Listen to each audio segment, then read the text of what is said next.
Assalamualaikum warahmatullahi wabarakatuh. Perkenalkan, saya Vika Nurul Hasanah, NIM A1C1200030 dari kelas reguler B 2020. Di sini saya akan menampilkan sebuah video pembelajaran dengan materi hidrolisis garam sebagai pemenuhan UAS pembelajaran mikro. Selamat menyaksikan.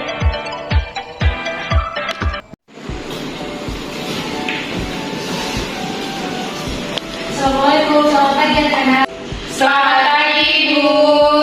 Bagaimana kabarnya anak? Sehat? Sehat, Bu. Sebelum kita mulai pelajaran kita hari ini, ketua kelas silakan isi doa terlebih dahulu. Baik, Bu. Sebelum kita mulai belajar, mari kita berdoa menurut agama dan kepercayaan masing-masing. Berdoa dimulai. Berdoa selesai.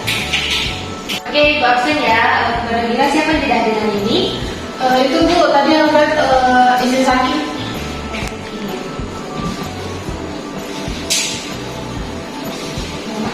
Nah, hari ini kita akan mempelajari tentang hidrolisis garam. Nah, masih ingat nggak kalian apa materi sebelumnya? Masih, Bu. Tentang apa? Asam dan basa, Bu. Nah, iya, sekali. Ada yang tahu nggak apa itu asam dan basa? Bu, ya silakan. Kalau asam itu adalah zat yang menghasilkan ion hidrogen atau H+ dalam larutan. Sedangkan kalau basa itu zat yang menghasilkan ion hidroksida atau OH- dalam larutan. Ya, betul sekali. Nah, hari ini kan kita akan membahas tentang hidrolisis garam. Apa sih yang kalian ketahui tentang garam itu? Izin Bu. Ya, silakan Tasya. Garam itu adalah mineral kristal yang terbuat dari dua unsur, yaitu natrium dan klorin, Bu. Nah, betul sekali. Nah, hari ini kan kita akan belajar tentang hidrolisis garam. Kalian tahu nggak fenomena apa yang Ibu tampilkan ini? Itu sabun pasti cuci tangan. Ya, ini adalah pelarutan sabun. Ini merupakan contoh peran atau manfaat hidrolisis garam dalam kehidupan sehari-hari. Nah, Ibu di sini akan menjelaskan kompetensi dasar dan tujuan pembelajaran kita hari ini. Yang pertama itu yaitu menganalisis garam yang mengalami hidrolisis, kemudian merancang, melakukan, serta menyimpulkan dan menyajikan hasil percobaan untuk menentukan jenis garam yang mengalami hidrolisis. Nah, tujuan dari pembelajaran kita hari ini yaitu menganalisis kesetimbangan ion dalam larutan garam, kemudian melaporkan percobaan tentang sifat asam dan basa berbagai larutan garam, lalu menunjukkan perilaku ilmiah yaitu memiliki rasa ingin tahu, disiplin, kemudian jujur, objektif, lalu menyadari adanya keteraturan dari larutan garam dalam kehidupan sehari-hari. Nah, nanti kita akan mengerjakan LKPD. Ibu akan memberikan suatu video praktikum. Nanti kalian menganalisisnya ya dan mengerjakan soalnya di LKPD. Baik. Nah, tadi kan Ibu sudah menunjukkan tentang sabun ya kan. Nah, komponen utama komposisi sabun itu adalah garam, mempunyai rumus molekul yaitu CH3, CH2N, COONA. Sabun itu bersifat basah dikarenakan komponen-komponen ion garam atau anion dan kation yang ada di dalam sabun bereaksi dengan air. Reaksi itu disebut dengan reaksi hidrolisis garam. Nah, setelah yang dijelaskan tadi, ada yang ingin bertanya atau tidak? Saya, Bu. Ya, silakan Tasya. Saya mau bertanya, Bu, mengapa sabun itu mengeluarkan busa? Bagus sekali ya pertanyaannya. Kalau yang lain ada yang ingin menjawab? Saya Bu. Ya, silakan Dira. Jadi terbentuknya busa pada sabun yang kita gunakan yang biasanya kita gunakan itu adalah karena ada agen pembuat busanya gitu Bu di dalam sabun. Agen pembuat busa ini kebanyakan dihasilkan oleh bahan kimia bernama amonium lauril sulfat yang juga berfungsi sebagai surfaktan Bu. Saponifikasi dalam reaksi pembentukan sabun yang biasanya dengan bahan awal lemak dan basa Bu. Itu yang saya tahu Bu. Nah, bagus sekali ya jawaban Zia. Adapun juga faktor yang mempengaruhi reaksi penyambunan itu ada konsentrasi KOH atau NaOH, kemudian pengadukan, waktu, dan suhu. Nah, suhu itu menunjukkan derajat panas suatu benda. Pada proses saponifikasi, suhu merupakan hal yang penting untuk diperhatikan. Jadi, kegunaan hidrolisis dalam kehidupan sehari-hari itu ada banyak ya. Itu ada sebagai bahan pemutih pakaian, bahan pembuatan sabun rumah tangga, serta penjernihan air. Nah, dari tadi kan kita sudah bahas tentang hidrolisis garam kan? Nah, di sini Ibu akan menjelaskan tentang hidrolisis garam. Nah, hidrolisis garam itu adalah suatu reaksi kimia yang terjadi ketika garam dilarutkan dalam air. Proses yang melibatkan pemecahan ikatan antara ion-ion dalam garam oleh air sehingga menghasilkan ion hidrogen atau H+ dan ion hidroksida atau H-. Nah, hidrolisis garam itu juga memiliki peran penting dalam berbagai kehidupan seperti industri kimia. Hidrolisis garam digunakan untuk memproduksi bahan kimia seperti asam sulfat, kemudian natrium hidroksida dan amonium klorida. Nah, dalam hidrolisis garam itu juga terdapat dua jenis, yaitu ada jenis hidrolisis asam dan hidrolisis basa. Nah, hidrolisis asam itu terjadi ketika garam yang dilarutkan bersifat asam, sedangkan hidrolisis basa itu terjadi ketika garam yang dilarutkan bersifat basa. Contohnya itu adalah garam NH4Cl yang dilarutkan dalam air. Kemudian contoh dari hidrolisis basa adalah ketika garam Na2CO3 dilarutkan dalam air juga. Nah, dalam hidrolisis garam juga dipengaruhi oleh pH, yaitu pH memiliki pengaruh yang signifikan pada hidrolisis garam. Contohnya itu ketika garam NH4Cl dilarutkan dalam air, pH larutan akan lebih rendah dari Ka NH4Cl, sehingga hidrolisis dan akan bersifat asam. Sedangkan jika garam Na2CO3 dilarutkan dalam air, pH larutan akan lebih tinggi dari Kb Na2CO3 sehingga hidrolisis akan bersifat basa. Nah, penerapan hidrolisis garam juga dari yang dijelaskan sebelumnya tadi, ada penerapan lain juga seperti dalam pertanian, juga dalam industri farmasi. Dalam industri farmasi itu contohnya itu pembuatan obat-obatan. Nah, di sini Ibu akan membagi kalian ke dalam beberapa kelompok yang terdiri dari 2-3 orang. Di sini kalian akan menganalisis sebuah video praktikum. Ibu akan memberikan video praktikum mengenai hidrolisis garam. Nah, Ibu akan membagikan LKPD yang akan kalian kerjakan untuk menganalisis video ini ya. Baik, Ibu.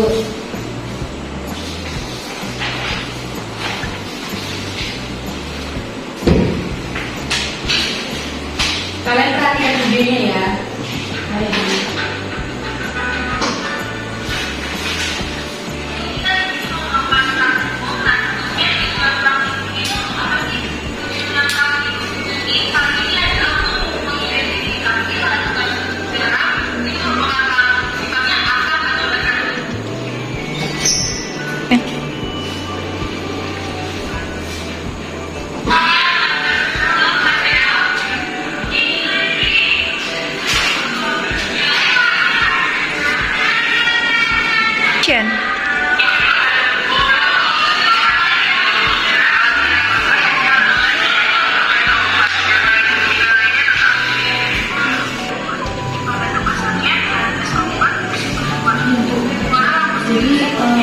Dia akan berubah warna gitu ya, Bu, kalau misalnya.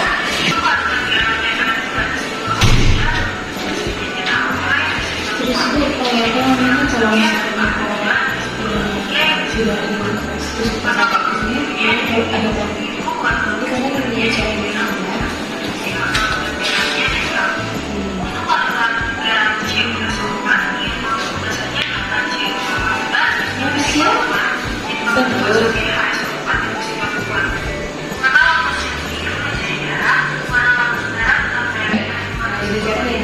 Baik, dulu.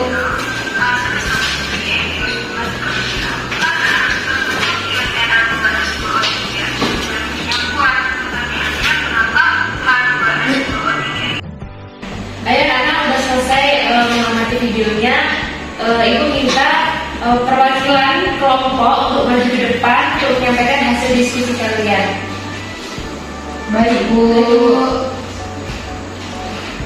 Izin Bu, saya mau perwakilan kelompok dulu. Silakan.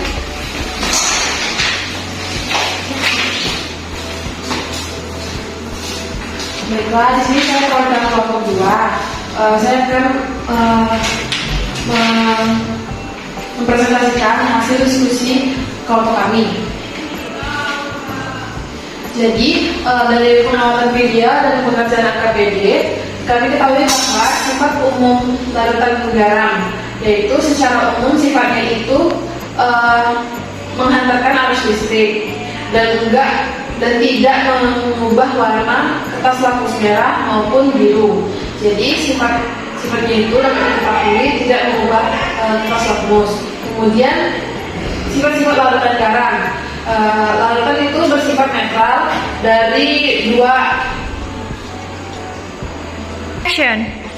dan sifat-sifat larutan garam itu bahwa larutan itu bersifat netral karena kan dia larutan garam, netral dari dua unsur yang menciptakannya, yaitu ada asam dan basa dari hasil reaksi asam dan basa. Ketentuan keduanya itu harus sama kadarnya, maka terbentuk larutan garam. Kemudian sama-sama lemah atau sama-sama kuat. Kalau contohnya itu di video itu ada NaCl dan CH3COO NH4. Dan kemudian larutan garam ini berpotensi bersifat asam apabila kadar asam di dalamnya itu lebih banyak. Misalnya kayak NH4Cl dan Al2SO4 3 kali.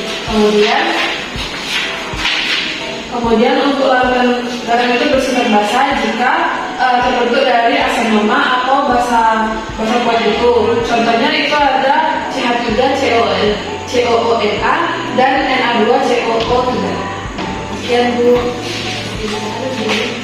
Nah, benar sekali ya yang disampaikan oleh kelompok 2 tadi. Sifat larutan garam itu yaitu menghantarkan arus listrik, tidak mengubah warna kertas lapis merah menjadi biru. Nah, larutan itu bersifat netral, itu dari dua unsur yang menciptakannya, yaitu asam dan basa.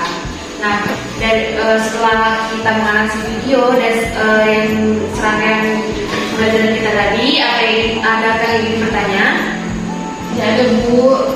Nah, kalau gitu ibu yang bertanya kepada kalian ya, coba kalian sebutkan kembali contoh serta penerapan hidrolisis garam dalam kehidupan sehari-hari. Izin Bu. Ya, silahkan. Contohnya itu ada NaCl dan CH3COO NH4 Bu. Ada yang lain? Saya Bu. Ya, silahkan.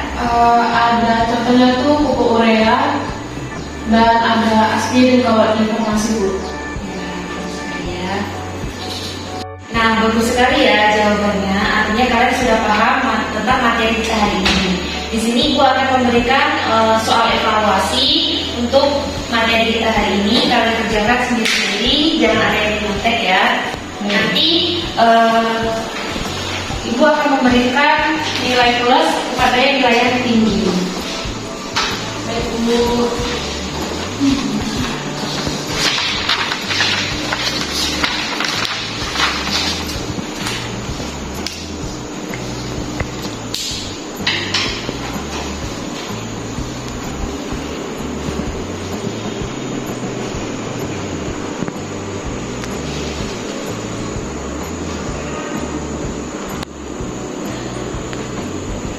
Oke, waktu pembelajaran sudah selesai. Silakan ketua kelas untuk mengumpulkan di depan.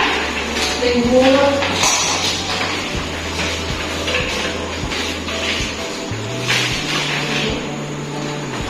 Ibu akan meriksa terlebih dahulu ya.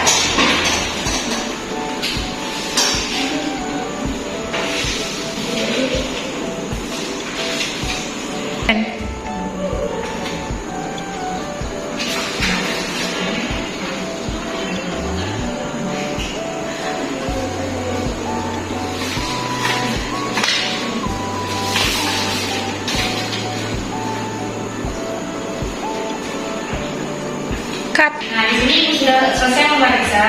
Ada satu orang yang nilainya sempurna dan ada yang kurang, tetapi tidak di bawah